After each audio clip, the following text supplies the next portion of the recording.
much. Get the light front. Is that the first one you pulled for a while? How does it feel to be back in a pub? Well, very good. Not quite inside a pub, obviously, having a pint outside today, but it's great to see hospitality reopening. Many jobs rely on this sector right across Scotland, so it's really encouraging to see a partial reopening of the sector. Obviously, Scottish Conservatives have called for some time to see the restrictions due to be eased on the 17th of May brought forward to today, because that would allow the whole industry to reopen. And there's so many concerns that while it's great that some of our pubs are being able to reopen, many that don't have outdoor spaces remain closed today. You say you'd like it to be brought forward. Do you think it's still feasible to get some of these restrictions eased at a faster rate? Businesses will be able to cope with changes? No, definitely, and we've heard from business leaders across the country that they are ready to do that. They are ready to reopen. They are looking at the same very positive public health data that we've been looking at that suggests it is safe to do that. It's still a cautious approach, but it does help to protect jobs. Many of the people who are still sat at home today could be back into work if we brought forward those restrictions being eased from the 17th of May to today.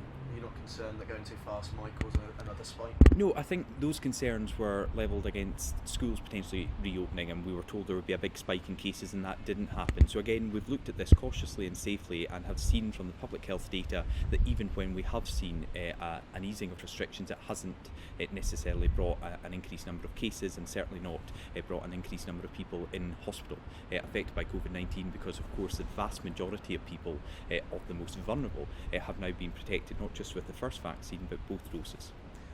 Are you confident that this is the last lockdown? We're exiting the last lockdown and there won't be another one? Very much so, because of the success of the UK government vaccination rollout. The fact that more than 2.7 million people in Scotland are now protected by the first dose, and more than 800,000 people have been protected by both doses. That's 99% of the people who are most at risk of COVID-19 are now covered with these vaccines. My own mum got her second dose yesterday, so both my parents have had both doses of the vaccine. I think that's really positive, and it means we can be far more optimistic looking forward that this will be our last lockdown. On the subject of more lockdowns, the Prime Minister has reportedly said that he doesn't want any more effing lockdowns and let the bodies pile high in their thousands. How do those comments, even if he denies them, how does words like that make you feel? Well, it's important that the Prime Minister has said he did not make those comments. Those comments would be completely unacceptable for anyone to make, and the Prime Minister has been clear, and Number 10 have been clear, they have not been made by the Prime Minister. Do you have faith in the Prime Minister still? Well, we've seen throughout this pandemic that the UK government and their schemes have supported more than 1 million people on furlough and self-employed income support, and the fact that we are now looking towards the end of this pandemic and more hopeful easing of restrictions is because of the success of the UK government's vaccination programme. It's been rolled out here in Scotland by our outstanding NHS staff, by volunteers and by our British Armed Forces, but it's only possible because of the decisions that were taken by the UK government, which he leads earlier on in this pandemic. So I think that is an extremely positive issue that we have to focus on right now as well.